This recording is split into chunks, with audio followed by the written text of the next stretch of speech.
Welcome to another episode of the Dibbly Dobblers Cricket Podcast. As always, I am your main host, Callum, and as always, I am joined by producer, director, no dinner the night, so I don't know what else to call you.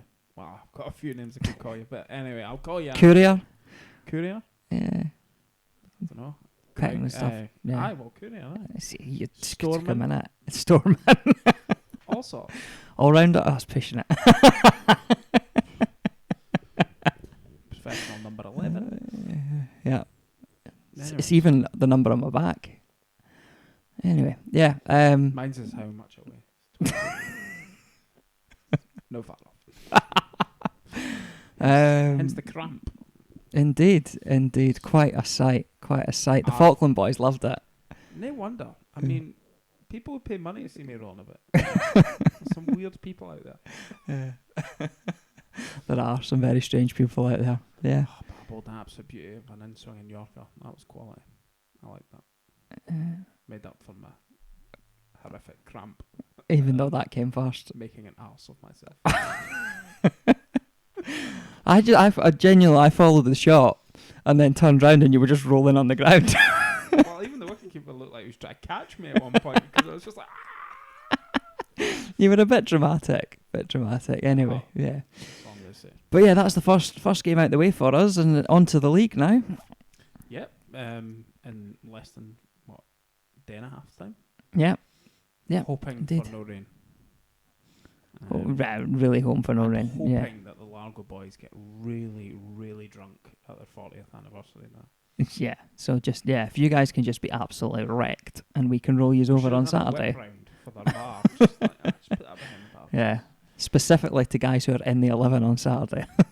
Yep. Yeah. So that's our up and coming. But yeah, rain I think is going to put pain to a lot of cricket this weekend. It is. It's put a paid to a lot of net sessions this evening and ground preparation, which is frustrating. So yeah, Although I got our match balls. That's good. Yeah.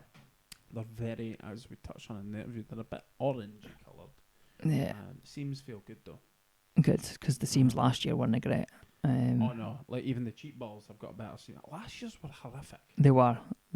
But that was duked from top to bottom, because obviously they were complaining about that at test match level as well, not just down in club level. They just had a bad year, Dukes, last year, didn't they? Anyway, so Division 1 and 2 preview today.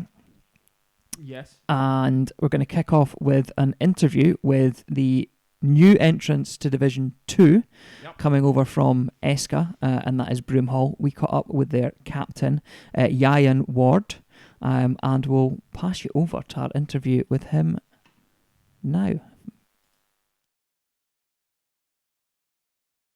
We are delighted to be joined by new SPCU entrants, Broomhall's captain, Ieuan Ward.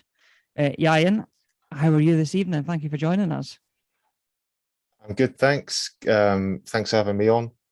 Just back from a sort of miserable, wet, midgey infested training session. So it's good to be inside speaking to you guys. But, thanks for having me on. Yeah, we gave our training a miss tonight. It just was not the weather for it. Yeah, it must be slightly drier in Fife than by us. Yeah, maybe should have done that as well. It was just tempting, just enough to get you down, and then it just started raining. So but we stayed on. Yeah. So I guess we'll go straight into it. As I mentioned, new entrants to the SPCU, Broomhall, having previously played in ESCA. Can you give us a bit of insight as to your sort of reasoning behind making the change? Yeah, I guess from my sort of perspective, and I guess from a few guys in the team, obviously you touched on there, we're a Fife-based team at Charleston, Lime Kilns, just outside of Dunfermline. Yeah. And so a lot of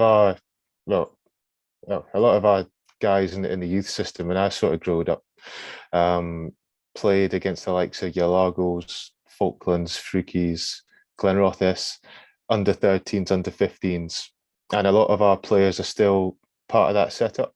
So myself, I played, and then there's probably 4, 5, 6 guys that did play in that setup as well. And then last year we played in Division 3 in ESCA, and we finished second bottom, got relegated. That's maybe, and we got promoted from Division 4 the year before. So we feel like Division 4 was probably our standard. Yeah. But we just felt, having played the likes of those teams in the past, the 5 teams, it'd be nice to go to those grounds again. Good memories in the past. And to just sort of see what that's all about. And then obviously there's teams in Perthshire that we've never played at. Arbroath, Forfarshire, and Dundee. A few of our guys have played at those grounds, but the main core of us haven't done so. So again, it would just be a good experience just to test the waters going up there. I mean, because we were going to teams in the Borders, teams in East Lothian, so it's a similar distance up to Perth, up to Dundee and beyond. So yeah, we just thought, why not give it a go and then see how this season goes, I guess, in SPCU.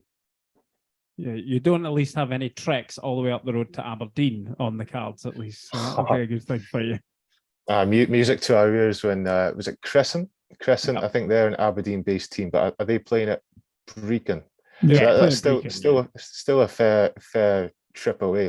But I think Dundee this season is our furthest away trip. So again, you'll get those every season, but for the first season, rather, there's a few 5 teams and maybe a couple further afield. So it'll be good for us for our first season in the league.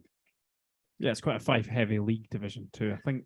Yeah. There's 2 Kinloch teams in Division 2. I think they're kind of some of the. You might find it. It depends on where your game lands. I have a feeling that some of Kinloch's 3's games, that because they've got 2 teams, other teams playing on Saturday, I think they're a little bit nomadic this year until their AstroTurf wicket goes in. So I think they actually might be playing some of their games at Brecon, but I don't know. I can't remember off the top of my head which games they are. Certainly.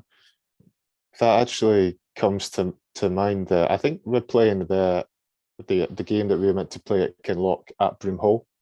So I think maybe our game was maybe during, maybe they've not got the ground sorted yet, but I think we are playing a game at Broomhall.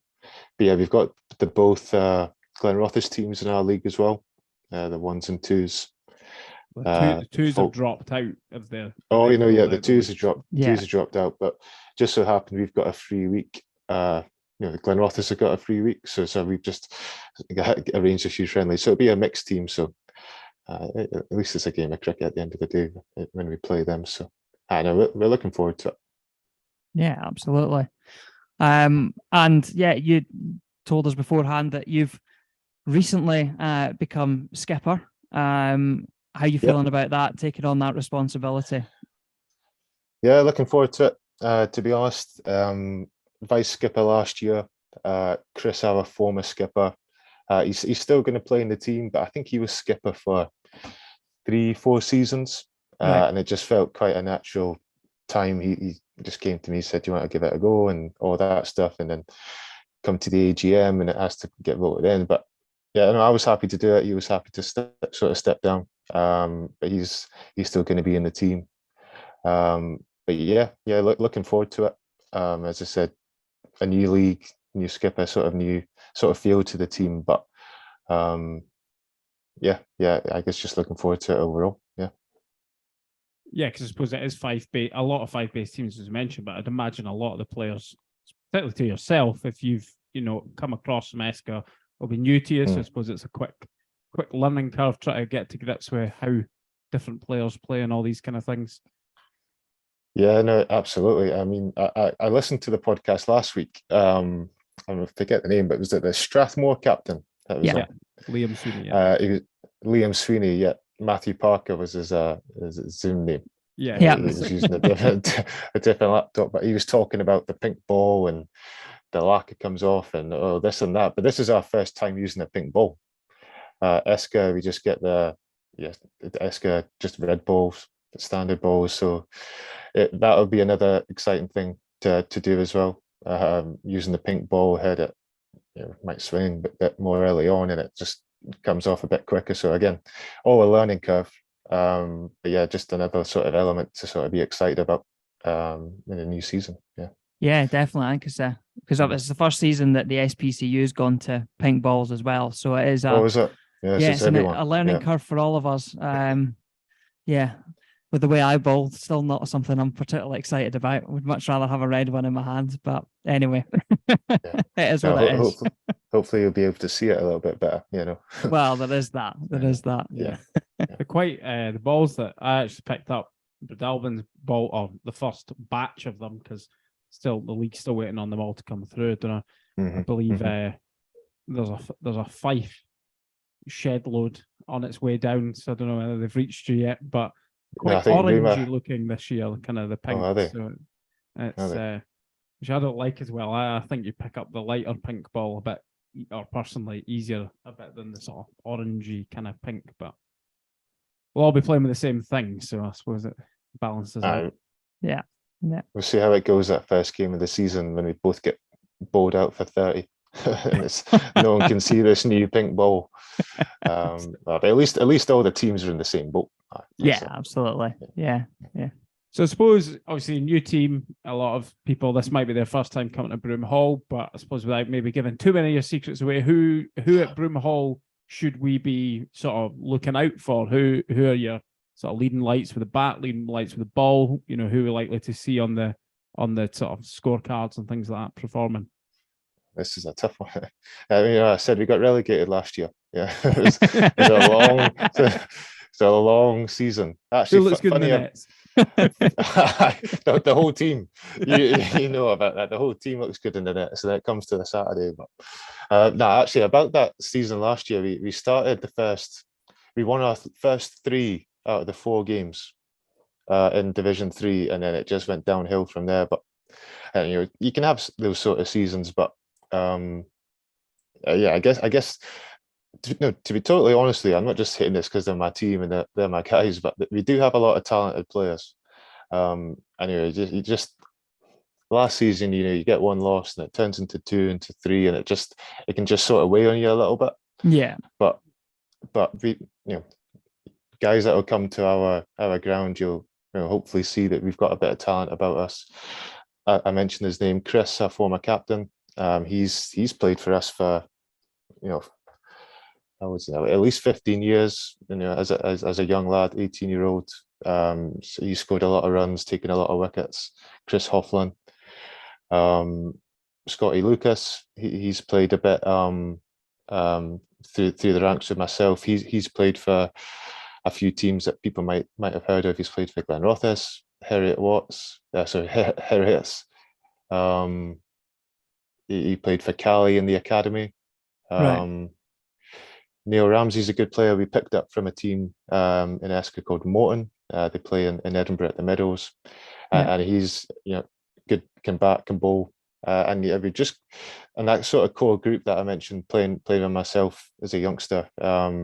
We've all got a good day in us, I believe, but it's just about showing it, and hopefully SPCU Division 2 is where we can do that. But honestly, good vibes about the season coming up. I could be saying that as captain, but steering the helm. But hopefully some of our guys come good this year. Yeah. Have you set any targets for the year ahead? Nah, not that would be explaining giving away on the call, but I think we just want to get that winning feeling back, to be honest. After getting relegated, because again, Division 4 was probably our level, and we would have maybe finished mid-table, maybe near the top, but just getting that winning feeling back, and then just going from there, really. I mean, as I said, that core group of guys have been together for 10, 15 years now through junior cricket, so we all get on and we all have a laugh. So it's just getting that winning feeling back, and then just taking it 1 week at a time. That's honestly how we're gonna view it this year. I suppose that's a good thing, though. If you can enjoy it, and as a group of guys that get on, then that's kind of what you want, especially at this level of cricket. Particularly if you are going on a bad run, at least if you can enjoy the social aspect of the game, then that's a good part to it. I know we do that, and we do a good tea. The teas are coming back, so that's the really important things. You got to do a good tea. Yeah. But always bowl first, bat second, good teas. All right. Oh well, when Darwin get relegated this year, we'll just say that we're just going down for Broomhall's teas. That's it. Yeah. All right. That's it. We're not getting relegated. Just getting the excuses in early, Andrew. That's it. Stand up for yourself. Stand up for your team. Yeah. No, I mean it's a difficult one because I suppose you sort of talk about being at ESCA 4 as kind of your standard, but I suppose that's, and you touched on the fact that Crescent are coming into the league as well, and they're coming into Division 1. I suppose it's one of the interesting things is actually it's quite a big unknown as to. I should think at the very top level, teams play each other in the cups and things like that, and they can cross over in the EPL and things like that. But quite often, actually, once you're below that level, teams seldom see each other. You don't really play against people at a similar standard. Maybe the Challenge Cup, but there was the Small Clubs Cup in days gone by and things like that. So I suppose it's a difficult one to know where you guys sit. I was at the AGM when you guys got voted in and accepted, and you kind of were quite happy with going in at Division 2, but it's an interesting one to know where to kind of, in our head, we'll talk sort of in the show about where we see Division 1 and 2, and it's difficult to put where you guys are because we don't know where to compare you against. I guess we'll find out, won't we? But again, it just seemed the fairest way just to get us into Division 2, and then just go from there. And then if we stay there, we stay there. If we're at the bottom, or if we're at the top, just now we have a benchmark and we can push on from that. But I was looking at the teams, obviously, and again, there was obviously a bit of a restructure, but I think Kinloch 2s, they got 12 wins last year. A team like Freaky 2s, their ones are in the championship. Am I right in saying? Yeah. So if they get a strong week, there'll be maybe a couple of good players in Division 2 playing for them. Largo 2s as well. And I think Dundee came down or they're restructured as well. So again, you can really just have a best guess at that. But yeah, as you said, you'll never know until you come against these teams and just see how they go. So again, each week will just be like that. Definitely the first half of the season, just trying to feel everyone out and just see how it all goes. So no, you are right. There is a little bit of an unknown, but I guess teams don't know about us either. So it's just literally just not knowing what's going to happen game on game for the first half of the season anyway. Well, it sounds like you guys are probably raring to go for the season ahead. It's we wish you guys all the best of luck. I mean, you won't be playing against us, so we can wish you luck. That's completely fine. But we look forward to kind of seeing how your journey in the SPCU starts out, and no doubt we'll be touching on how you guys are doing at points over the season, and maybe touch base again at some point further on, and can hear about it. And if we have a rained off game, maybe we'll come down and sample a tea. Yeah, absolutely. Got plenty of Sunday games available as well. If you fancy a game, and have a look at that. And do you start this weekend as well, or are you straight in with a free week? So we were due to play Glenrothes 2s, right. But obviously because they dropped out a bit, like Glenrothes 1s, they had a free week anyway. Right. So okay. I reckon they'll be bringing across, I guess a mix of their 1s and what would have been their 2s. So it's just another chance to another friendly, friendly game this week, and then we kick things off next week with a home game against Falklands 3s, and then I think Kinloch 3s the week after that as well. So cool.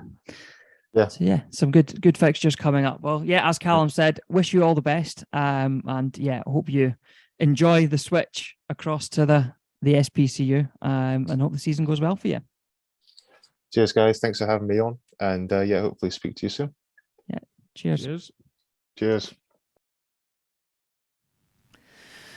Thanks again to Ieuan for joining us there. It was a good chat about Broomhall. Wish you all the best for the season ahead. Now on to Div 1 first, and then we'll do Div 2.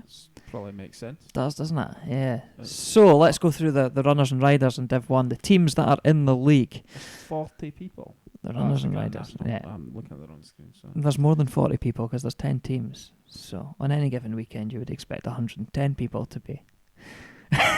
All right. Anyway. Sorry. Meagle second 11, Arbroath second 11, Largo, Breadalbin, IDI Services Crescent. Just call them Crescent. Dundee High School former pupils. I refuse to call Grange anything other than Grange on the table last year as well. So they're just present. They don't pay me sponsorship. So. Perth Duke at second 11, St Modens, Rossi Priory and Stonywood Dice second 11. Read out in the order of week one's fixtures. Tough league this year, Callum. Very different league, certainly. It's a tough league by Division 1 standard comparison to last year, particularly. Obviously, mainly caused by 3 teams coming down. Yeah. So you've got, obviously, Stonywood and Arbroath's second 11s and Dundee High School, basically their second 11 dropped down the bottom, their first 11 have come down. So you expect them to be stronger than their 2s were last year, and 2 very strong second 11s. Well, we'll get on to Dundee. Are we just going to go through each fixture and speak about the teams? Yeah, let's do that. So Meagle 2s, I expect them to be stronger than they were last year. They obviously have made a few signings that we touched on in the EPL preview show. So by all accounts, it sounds like they will have guys who were once cricketers last year. Chief amongst them being Hayden Guest, their overseas amateur last year, who took 30-odd wickets in the championship. So, we already saw some face towards the tail end of last year, like Gordon Lamb was already down playing 2s. Purcell's obviously making appearances for the 2s and things like that. So I think you're probably going to see a few more with a bit more regularity. It's not going to all of a sudden turn into their 2s, but they've also got some young lads who are just that year older. Yeah. Like your Ian Christie's and things of the world. So I think they're going to be a much stronger team than what they were. They probably finished better than they started last year as it was. So they came 4th in last year's table. But I'd expect them to be in a similar situation this year. But bear in mind, that's a similar with 10 teams and a much stronger league. So I'd be probably expecting them to be in the top half without necessarily challenging for the title. Yeah. Although, to be honest, with some of the players that are coming down, I wouldn't be shocked if they were there or thereabouts. It's going to be how many of them come. It's how many guys who you maybe in recent years consider to be ones players are. Yeah. Like, if they've got 2 or 3 each week, then that's maybe not enough. Yeah. If it's 4 or 5 every week, then that's a different kettle of fish. They probably are title challengers. And Hayden is going to make a massive difference. Yeah, I wouldn't be shocked to see him take 40, 50 wickets. It's not happening, right? It's not happening. I'm having the most wickets again this year. Absolutely not. Well, I also have the advantage of bowling at Breadalbin, so that's good. And I can doctor the wicket. Arbroath 2s. So we've spoken about Arbroath obviously previously. Obviously their 1s were relegated into the NEC. They've retained a lot of their squad. I would expect them to be a very strong second 11 for Division 1 standards as well. I would expect so, yeah. I mean, these guys are netting with guys who've been playing EPL cricket and things like that in recent years, so I would expect the drop in standard in Division 1 to suit them. I think by a lot of chats, but a lot of people probably have them as the favourites this year, seems to be the case. I don't know if... I don't think it's unjustified. Yeah. Them being they'll be up at the top end, I would imagine, and they'll be hoping. I'd be pretty sure as a club, Arbroath will be hoping that their 1s are going to go back in the EPL, and their 2s can follow them straight back up into the NEC. Yeah, you would think that's got to be their aim for the year. year. Megan McCall is that's the most notable loss in the 2s side. Yeah, she's obviously gone to Strathmore. Yeah. Next fixture then, our fixture, Largo. Obviously spoke to Ali at Largo a few weeks ago. Potential that they've lost a few boys, but having looked at friendlies and things, they still look to be pretty strong. Yeah, I mean, the big one they appear to have lost is Earnshaw. Yeah. Which is that is a massive one. They came as close as they came last year, largely on his shoulders. Yeah. So, yeah, it's maybe Ali seemed a bit uncertain whether there might be a few more faces that wouldn't return, but even just losing him is huge. Yeah. So without him, I would suspect they probably fall back into the middle of the pack, I would have thought. Yeah, I would think so. And then the other part of that fixture, obviously, runaway league winners, Breidalbane. I look forward to my 60 wickets this year. Say no more. But no, I suppose we can touch on what's happened at Breidalbane. We, I think, have recruited quite well this winter. Yep. Got a few guys that have come in and think will make a decent impact. Probably more with the bat and the odd one with the ball as well. Yeah, I think it's Yeah. we've strengthened kind of across the board. I think we kind of struggled last year a little bit with having probably a core of sort of 7 or 8 and then kind of scratching around for probably at least players 10 and 11 at times far too often. So, yeah, I mean, like a lot of teams in the division, availability will be the big difficulty. Yeah, I mean, Skipper this weekend is resting himself because he's not quite fit, but if you... Like last year, he would have been playing because there wouldn't have been the same availability as we've got. So I suppose it's a good position to be in to let him get himself fit. Can't be giving away our team news. I know, I can't do that in advance. Come on. Largo boys will be listening, taking advantage. Videotapes. I know. So the new team to the league this year is Crescent. Yep. So Crescent played in the Aberdeen grades, the top grade, previously. Coming predominantly from AstroTurf pitches, is my understanding. So they are going to be playing their cricket at Brecon, at Guthrie Park. Sort of partnership that's worked for the two. Brecon don't have really much cricket going on there. So it kind of suits them. They've got a decent facility there. So yeah, we touched on it in the interview. It's very difficult when comparing somebody who plays in a different league setup and they're going to move across as to where they are. I think it was appropriate that they came in at Division 1. I think a top grades team realistically is not a Division 2 team. I think having a quick look on their sort of stats at last year kind of got the impression maybe a slightly better batting team than bowling team, but if you're playing mainly on Astros, that might be impacting the stats. So. Yeah, it's easier to bat on an Astro than it is a grass wicket, particularly the sort of grass wickets that you're probably going to face in Division 1 level. They're not always... No, they're good. There are good pitches, but you're more likely to get more challenging tracks than an Astro would be in Division 1, I think is fair to say. So yeah, we'll see what we get from Crescent. Dundee High School, first 11 come down. They've got a couple of overseas players. Yeah, I think they are massively over-fancied. I agree completely. For the league. I mean, the ones and twos, to be honest, there seemed to be a hefty amount of crossover between who was playing. Like, you have guys who seemed to be ones players but then appeared for the twos, and I don't know if it all depended on where the game was and things like that, whether that was impacting it. I would expect Dundee High to be better than they were like their twos were last year, undoubtedly. But I've had conversations where people are putting them at the same expectation levels as Arbroath and Stonywood twos, for example. The other two have come down for the NEC. I don't imagine they'll be close to that.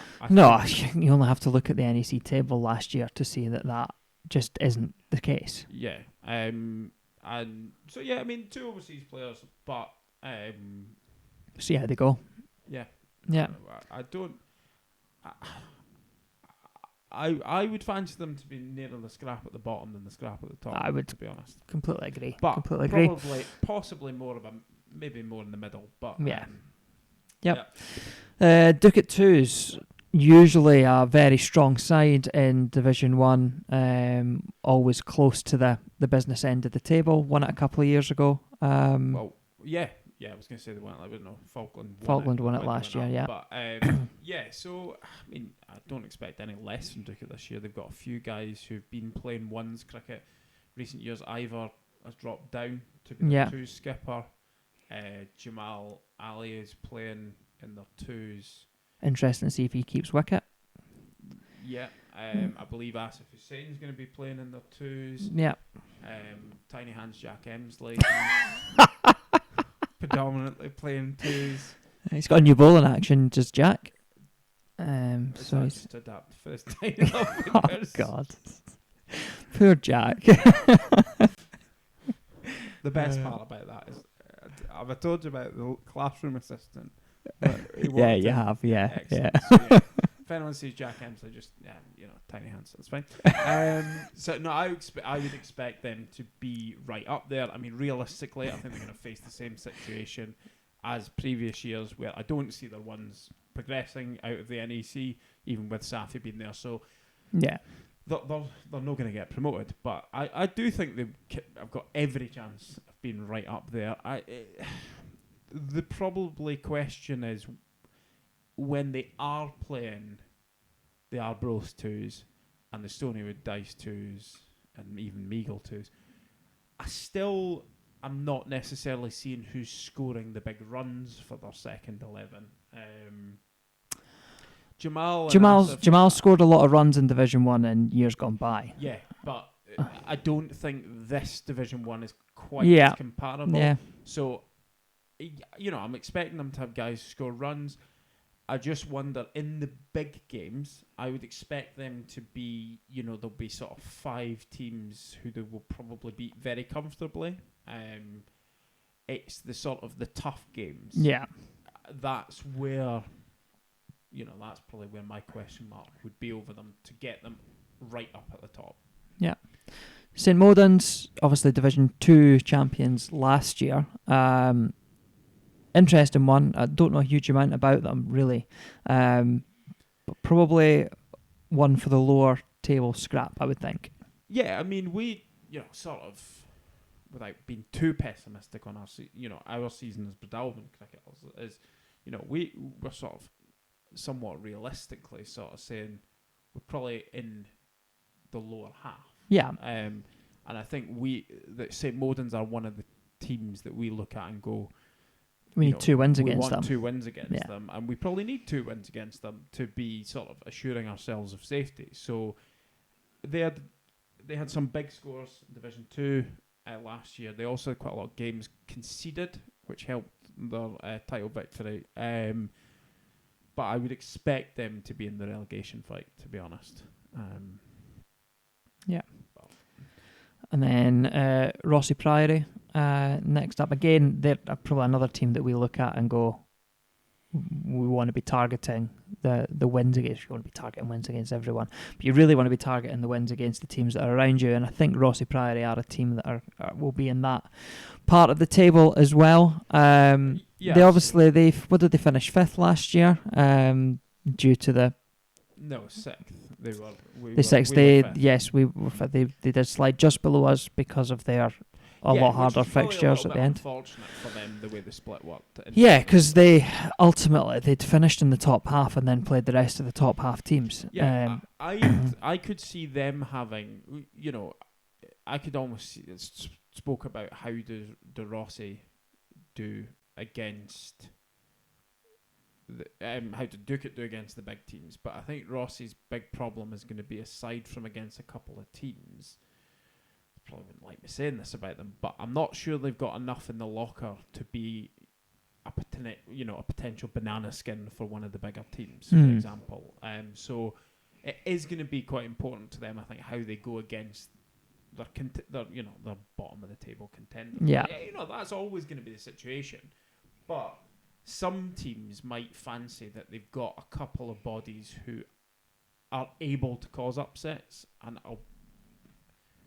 I'm not convinced those players are at Rossi Priory now. They've probably had guys who, at points in their career in the past, had that ability. But yeah, I'm not really convinced those players are still there at Rossi Priory. So I think it could be a tough year for them. Good way to get them right fired up for us facing them whenever that is. I love people being fired up. You do, to be fair. And then last team, Stonywood Dice, second 11. Obviously, they've got amateur for their second 11, Sean Walmerans, younger brother of Gareth, who's been their first 11 amateur for the previous 3 or 4 years. Yep. South African and described as a quick bowler. That'll be great fun at Aberfeldy. Mate, easy. Nullify him quickly enough. Don't worry about it. Yeah, I would expect Stonywood 2s to be right up there, to be honest. Yeah. I think if they didn't think they were going to be, I'm not convinced we would see a Stonywood 2s in Division 1. I think they will be feeling like they have a chance to go straight back up, because in the past they haven't. There has been at points they've not been particularly keen to have us to play at that level. Understandably, at that level, it's a long way to travel. Yeah.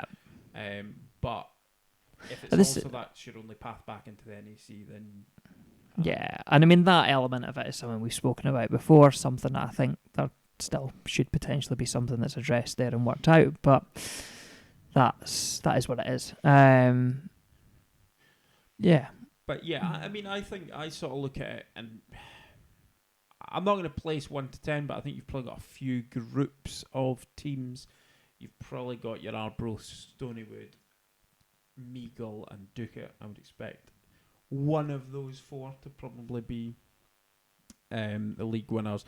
Probably got mid-table teams that I would be looking at, of Largo and Crescent particularly. I would say I'm not expecting those guys to be the top or the bottom end. Yeah. And then including ourselves in the group, I would say the other 4 are probably against each other, are going to have to be looking over your shoulder at the bottom end.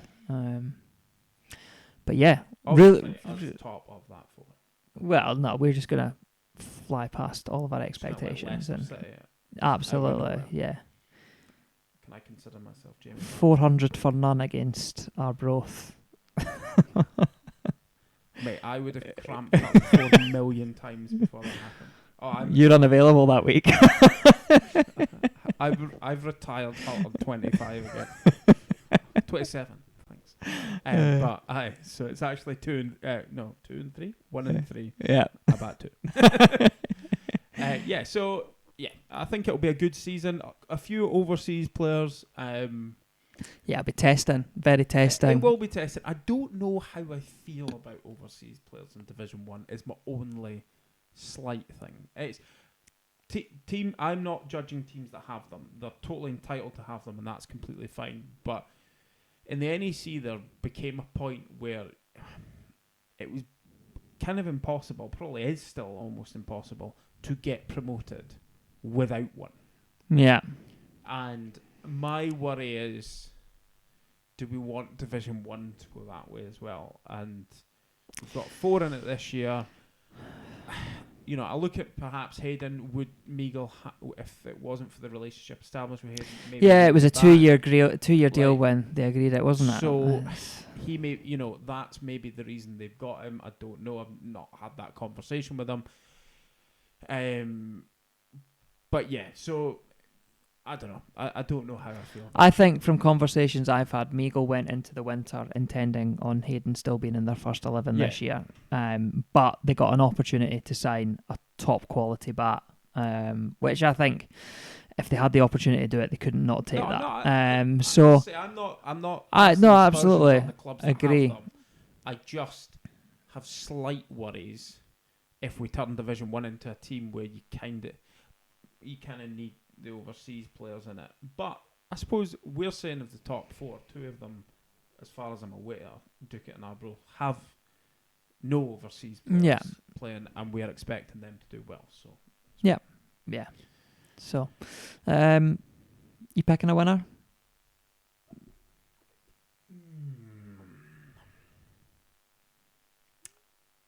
Arbroath, I think I would probably pick. Yeah, that's probably what I was going to say as well, to be honest. Makes for a really interesting debate, that, doesn't it? Anyway. Cool. Div 2. This episode's going to be long enough. I don't think we need a long No, debate. we don't. Div 2. Lots of second and third 11s and 2 first 11s. So we talked about the 2 first 11s first. Let's do that. Broomhall, who we've obviously spoken about already in this episode in great detail. So I don't think we need a huge amount more chat on them. I expect them to probably be upper mid-table, is where I'm putting them. Yeah, we don't know a lot about them, so it's hard to. But yeah, I would expect them. Yeah. Glenrothes are the other first 11. Again, I think the move from them to go from 2 11s to 1 11s is a really good one. I think it was clear at the back end of last season that they probably didn't quite have 2 Saturday 11s, and I think that's a move they needed to make. Hopefully, it means that they can come back and maybe in a couple of years down the line they'll have a second 11 again. But I think for them at the moment, right thing to do, to go down to that 111. I don't quite know what they have or who they have or haven't retained. No, and that's slight difficulty. I mean, if you look at the batting charts from last year, they've got 3 of the top 6 run scorers in Division 1. Yeah. So They have some very capable batters. They really do. They do. So and some very capable bowlers. Yeah. And to be honest, and that drop in standard probably even brings some of their fringe guys to being more capable contributors as well. Yeah. So yeah, I would expect Glenrothes to be up there. Yeah, so would I. Push To be back. fair, I would expect, and actually, it would be. Obviously, we heard earlier that Broomhall and Glenrothes, they are playing a friendly this weekend. Yep. It'll be interesting to hopefully see a scorecard from that, because that might be a good gauge of where Broomhall are at. Second 11s, there are 4 of them in the division. Fruki, Kinloch, Dundee High School and Largo. Where do you want to start? Just looking at the matches there, Fruki's the first one, so to be honest, I don't know. We are starting to enter realms of teams I don't really know, to be fair. I mean, obviously Fruki's second 11 made the 2 Counties Cup final last year. Yeah. Did they win it or did Meagle win it?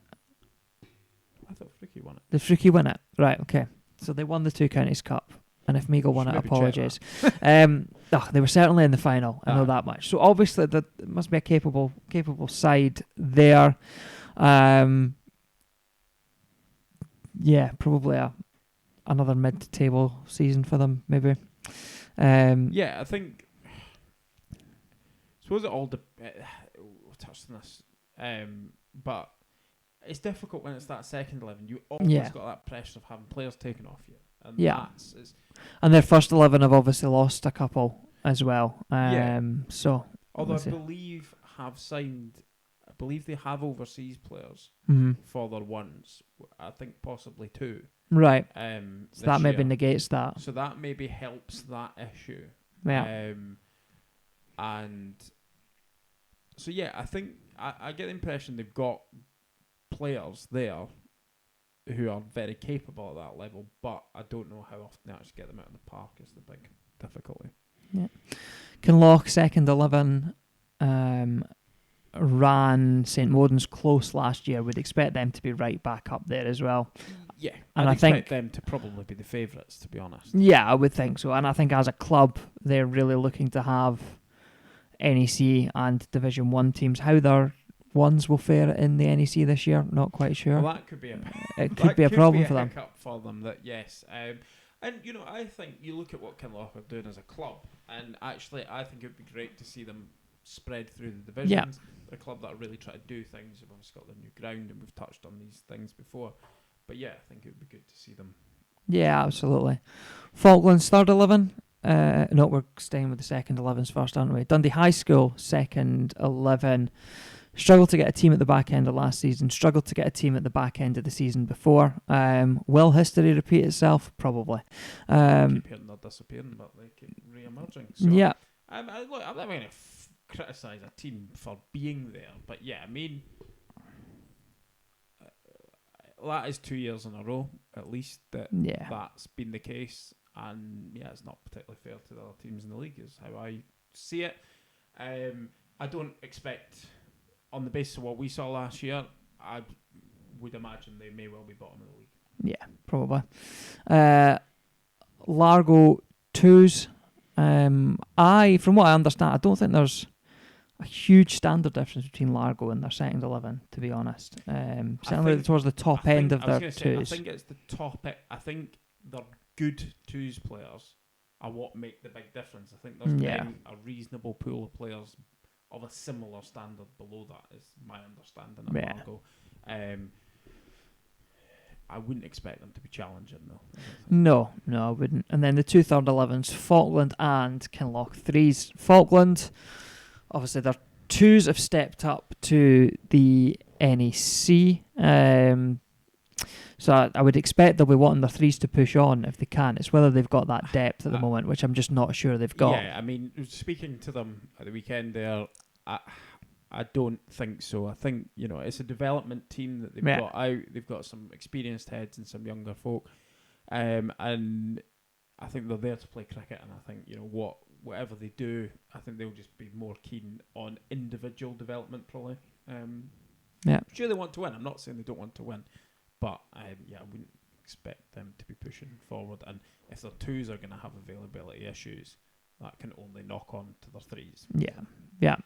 And then Kinloch's third 11, will they challenge Kinloch's second 11? Yeah, I mean, that's what I heard that question has been asked. So, do they get to take over as the second 11 if they finish higher in the league than the second 11? So, good aspirations. Gregor Kiddy has stayed on as the skipper.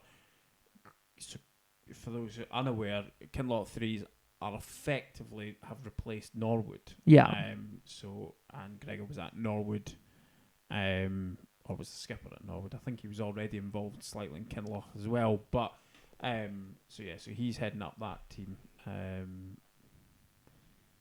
So it's. I think realistically K2 are still going to be ahead of K3. Though. Yeah, K2 the winners when all is said and done. Yeah, I kind of struggled to see past that. You look at, I'm just having a look here at how things went last season. I mean, they kind of have and the massive batters and bowlers and things up there in the charts from last year. So, yeah. Oh, well, in fact, the top 5 wicket takers in the league were all from Kinloch. Kinloch did play a lot more games, which did help their cause. But impressive nonetheless, really, yeah. So yeah. Cool. So yeah, I think we are thinking Arbroath and Kinloch too. Yeah. The 2 winners. Obviously, it doesn't really matter who finishes bottom of Division 2. Division 2 is the end point. And I suppose there's permutations that with EPL relegations and stuff, you could end up with a bigger Div 2 next year. You never know. Might see the return of Glenrothes 2s and things like that. Some new entrants into the region, maybe. Well, that's been rumblings, talked about isn't as well, there? which that'll knock it on. And you know what? I think if longer term that's where it goes, I think 3 divisions of 10 would be good. I think the Strathmore Union, I'm not sure the R&D cricket's really working. Whether they need to look at Division 2 / Division 3 in the past, it's been a Sunday league. I don't know, but it's good to see that there's more teams. And I suppose Division 1 and 2 in the off season there was discussions of going to pools and things like that, and that was voted down. I think that was a sensible call. Have players playing at the level that is right for them. Yeah. You're still every division's still gonna have strong teams and weak teams. That's fine. But you have to try and bridge, try and make it as fair as possible. And the idea of kind of having an Arbroath second 11 up against a Dundee High School second 11, that's a waste of time. Yeah, yeah, totally. Cool. So that's the end of the Div 1 and Div 2 preview. Let us know your thoughts at DibDobPod on the Twitter. It's time for the return of predictions, though. You said that. Needed some music with it. Need a voiceover guy. It's time for the predictions. Yeah. So My double chin was exquisite on the camera there. mine just hidden by my big yellow microphone. So, right.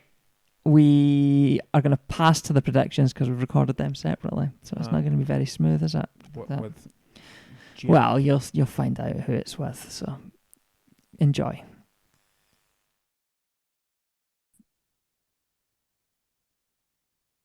It's predictions time. Long-awaited return of predictions and the weekly return of Hoagie. Hoagie, how you doing? I'm okay, lads. How are we? Yeah, good. You're not okay, Hoagie. I'm Like- not okay. I'm really flat. I'm trying to G myself up for this.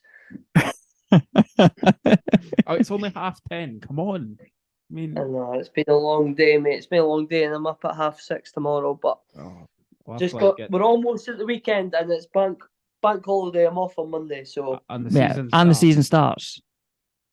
and that, yeah, Yeah. that. Where are you on really, Saturday? really Who you excited. got on Saturday? Watson's away.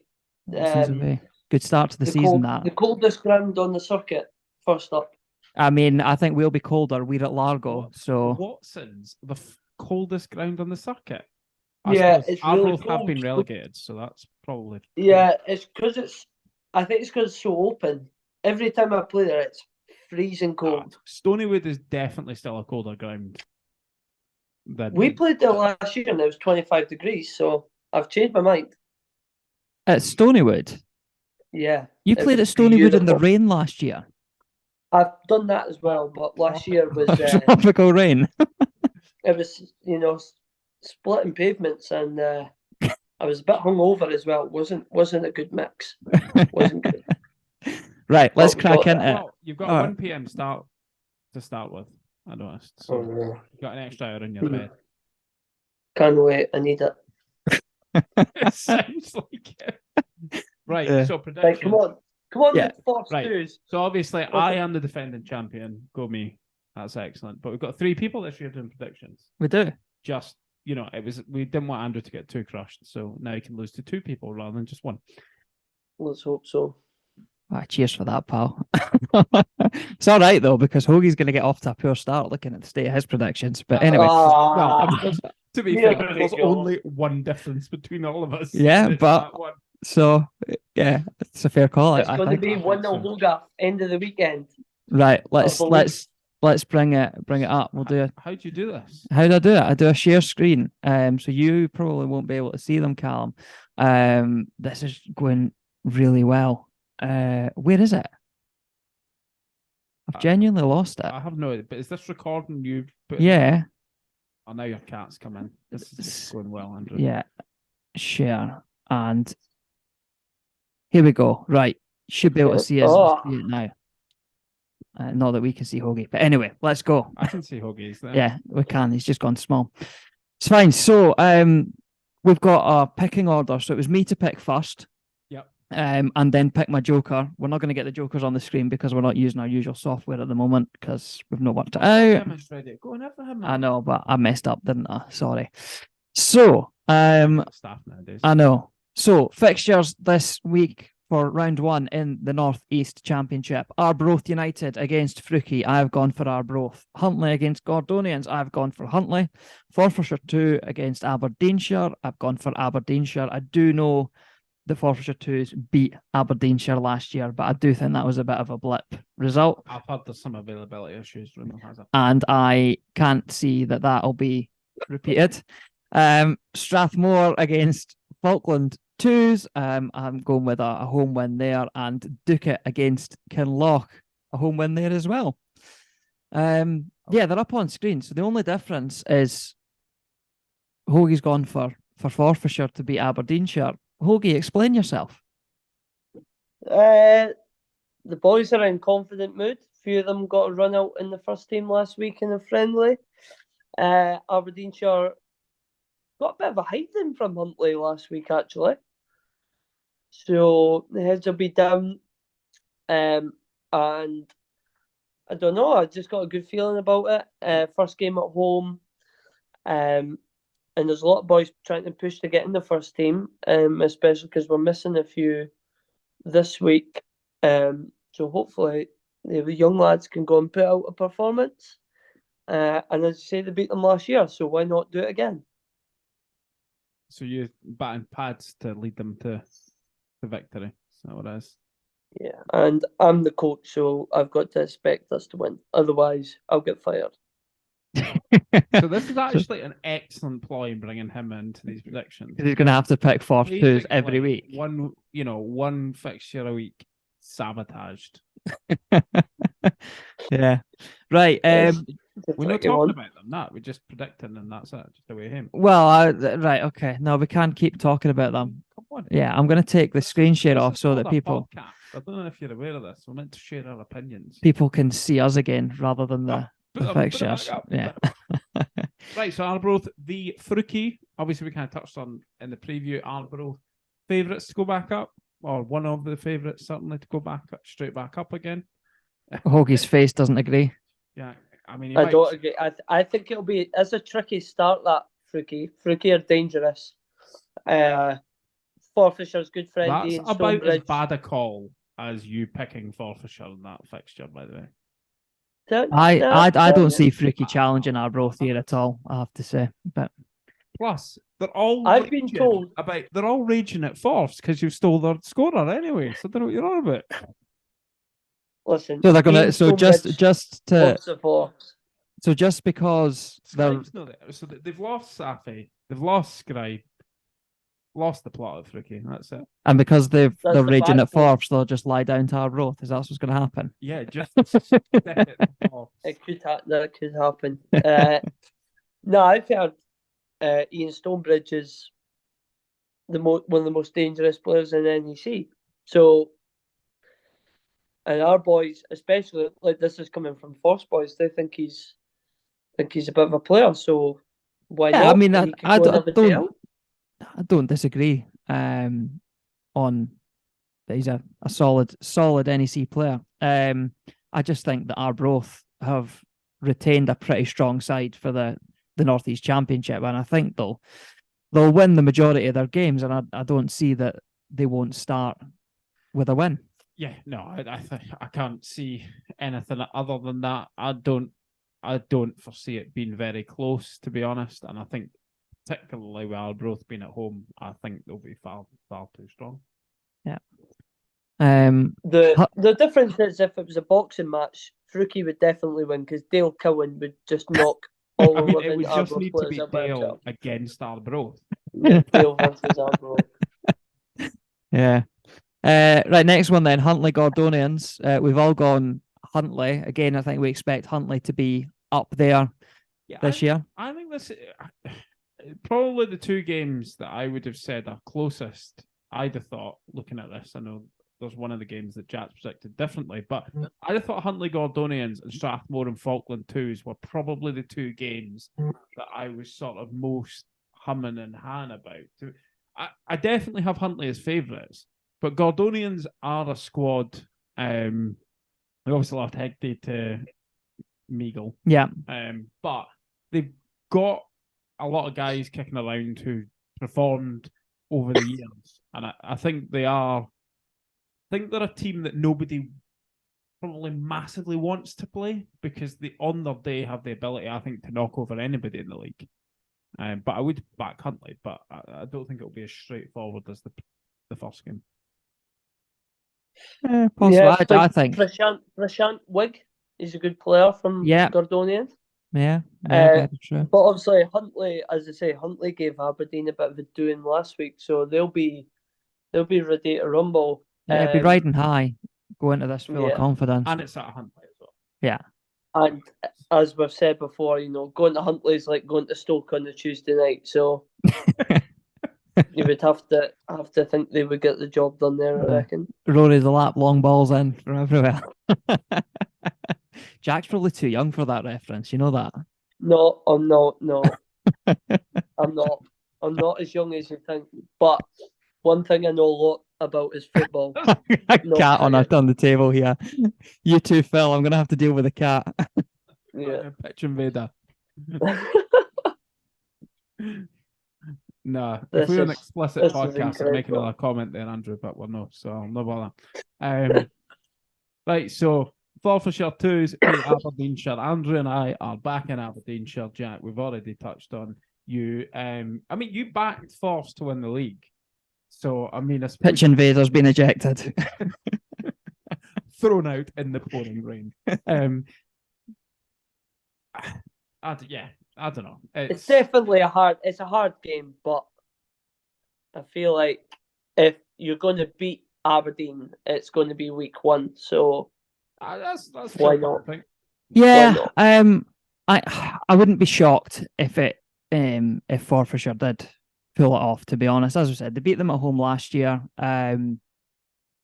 Aberdeenshire had a bit of a chastening. I know it's pre-season, and I don't know how much you can read into pre-season results, but they did take a bit of a heavy defeat last weekend.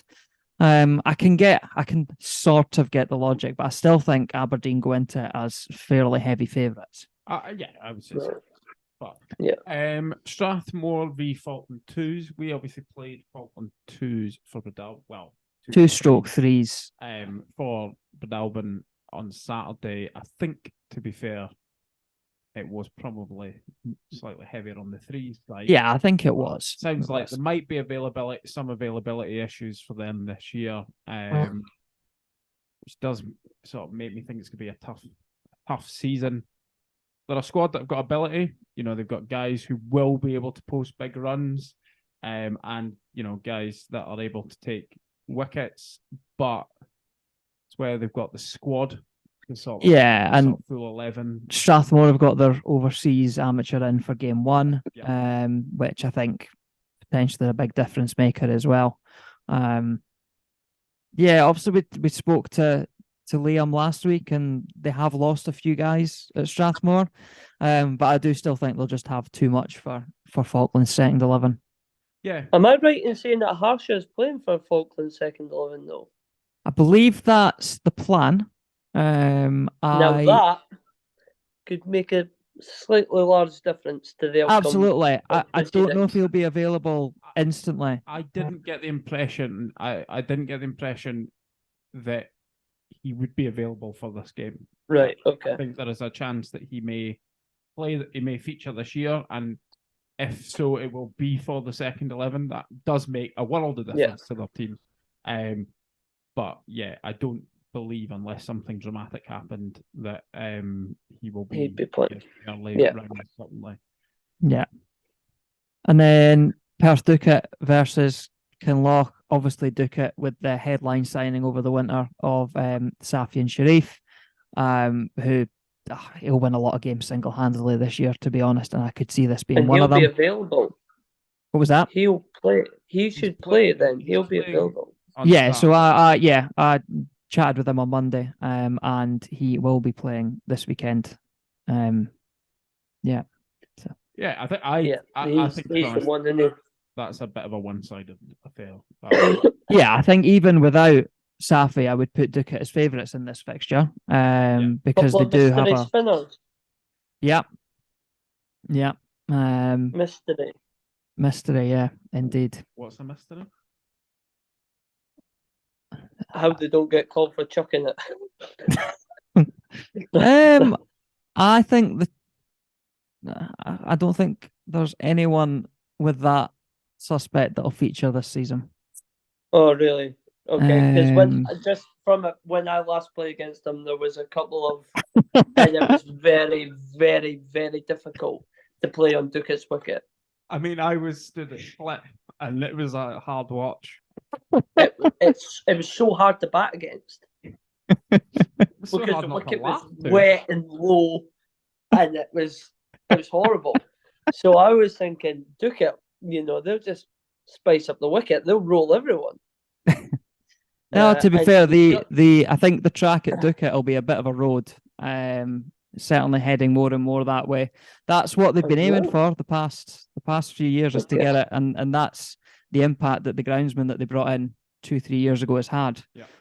It's a lovely ground to play at, I must say. I do really enjoy it. And historically, over the last decade, 2 decades maybe, it has been a bit of a pudding of a track, but that's not the case anymore. I think you could see some quite high scoring games potentially, although it's massive. Yeah, The ones pitch is massive. I have always slightly felt that the size of the outfield at Ducat has been a bigger problem than the actual strip. At least at Ducat, you knew kind of what it was going to do. Like, it wasn't like some places that were erratic. But with it being a bit of on the slower side as a deck, with a huge, big, mossy outfield as it was, the moss is something they've been working on as well. It's just a hard place to score runs. Like you'd be cramping up into single figures, wouldn't you? Oh my days! There's a reason when I was playing there a couple of seasons ago, I just blocked it out all the time. Couldn't have been bothered with that. Could have been running threes. I mean, Jesus. Oh, I did that once on Saturday. That was enough. That's me for the whole season. No more threes, thank you. Probably 2 stone heavy, lighter as well. Yeah.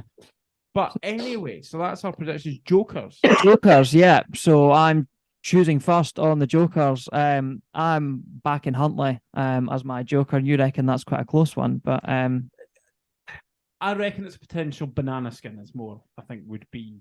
I'm not saying it's the same. Huntley, I think, are comfortably the favourites, but I think there's a banana skin in Gordonians, if that makes sense.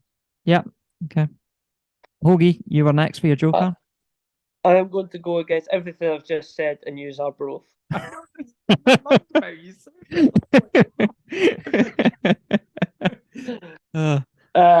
be stripping that badge off your chest. Just saying that.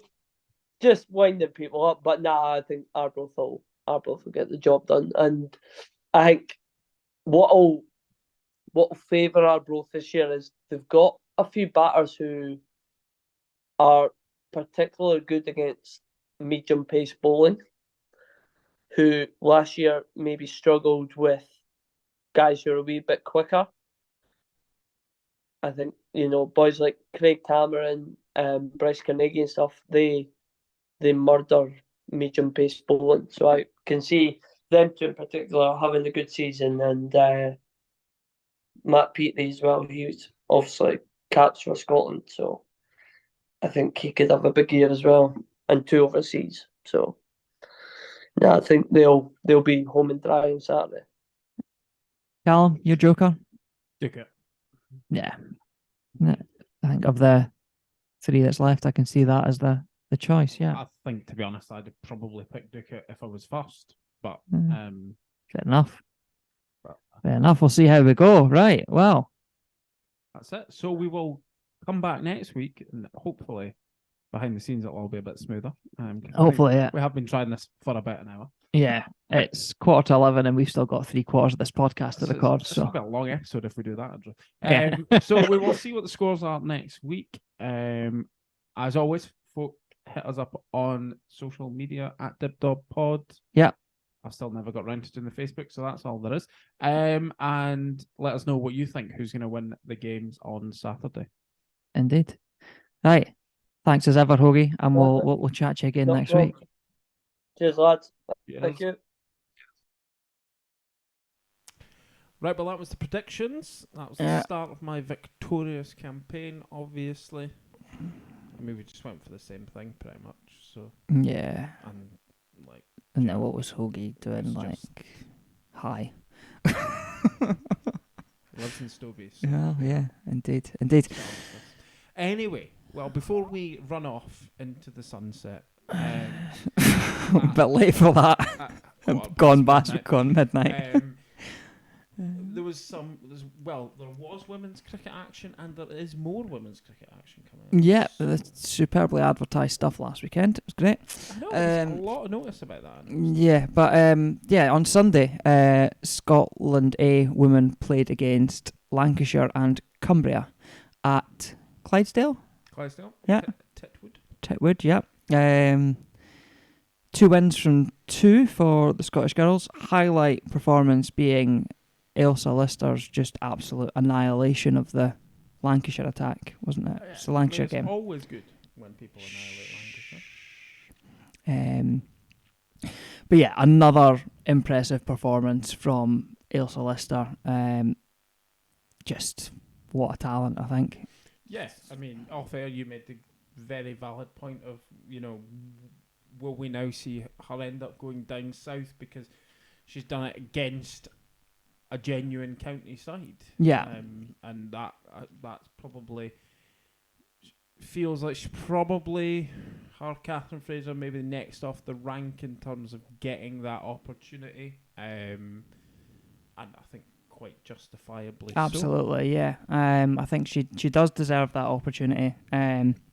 She had a tremendous summer last year domestically. And yeah, is sort of following that up in a Scotland shirt as well.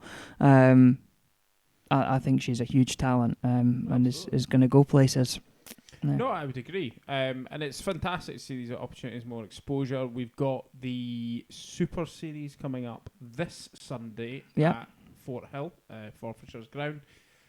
So it's kind of like two mixed teams going head to head. I think for a wee while they sort of tried to go along the more male regions, but it was kind of the East versus a combined West and county. That didn't really work. That's fair enough. Like, that's where the women's game is at just now, and I think I just think it's quite good that they've not gone, well, no, we're adamant the regions have to be what it is, and that's maybe not the best thing for the women's game right now. And actually somebody who's playing in that game, who we can touch on personal experience, and it kind of tells you about the strength of where the women's game is sort of moving towards, as we played against Emma Halliwell on Saturday, and was very, very impressed with Emma. In the field, looked very good. Didn't see a lot of her batting. She really came in right towards the end. But her bowling looked very, very good. I think she took 4 wickets. She did, yeah. And isn't getting a bowl for Scotland. And that's presumably because of the other talent that's there. You would have to think so, yeah. Because from what I saw, I was really impressed with her bowling. I thought it was really good. Would have thought that she would get a chance to bowl for Scotland. Don't really understand that, but and I think she got left out in the under-19 squad, which I think was a disappointment for her. But as I say, it's more on the point of, I don't know enough about each individual player in the setup to say whether that's justified or not. But I just thought it was very good to see that strength coming, through. And absolutely. That's been happening for years now.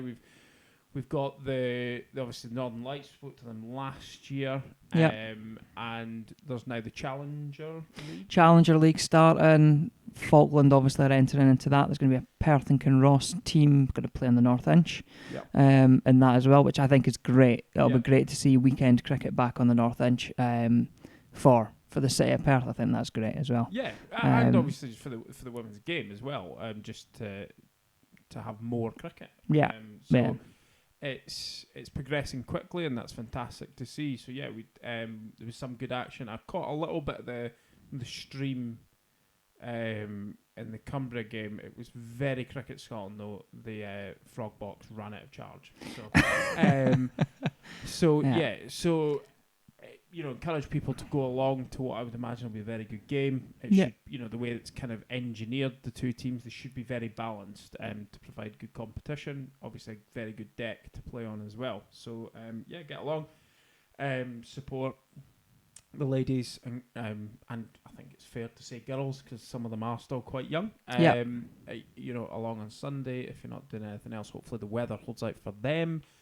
I think it's obviously something we covered, and I suppose we will need to decide, do we have room in our coverage to encompass the Challenger League as well? Might be more of a sort of touching in from time to time, but we'll need to figure that out. But we'll try our best. But we've kind of good, hopefully we've always been seen as being supportive to the absolutely. We do very much try to be. I guess the other thing, we're not going to go into detail, but it was today when we started recording this podcast, yesterday as we finished recording it, Cricket Scotland announced some new appointments to their executive team as the face of Cricket Scotland continues to change. A new interim chief executive plus a couple of other appointments as well. I think, to be honest, the other appointments are probably, I know we're not going to go into this in detail, but a lot of the other appointments are more around possibly where some of the issues are seen to be in terms of EDI and sort of discipline and things like that. that's involved. So they are significant appointments. Yeah, we don't really have time to touch on it in detail, but it's good to see these things progress. And I saw a sort of a flow chart of the disciplinary procedure that's going Right. to be in place for this year, and it's not the clearest to read, so maybe still slightly. It's just like lots of lines going off in different directions, and that's excellent. But tough times ahead for Cricket Scotland, but it's good to see these things happening, and Yeah. it is very encouraging to see that they have managed to appoint a new chief executive, because I thought no one would want to do it. Yeah. Chair's still vacant though at the moment, isn't it? So Aye. yeah, but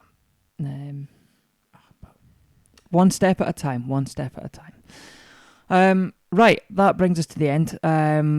Do reach out to us on Twitter with any of your thoughts, anything we've discussed today. At DibDobPod. Do like, share, subscribe, comment on YouTube, or if you're listening on another platform, on there as well. But most of you do tend to watch on YouTube. It must be our just faces. love That's to what it see our is. stunning faces.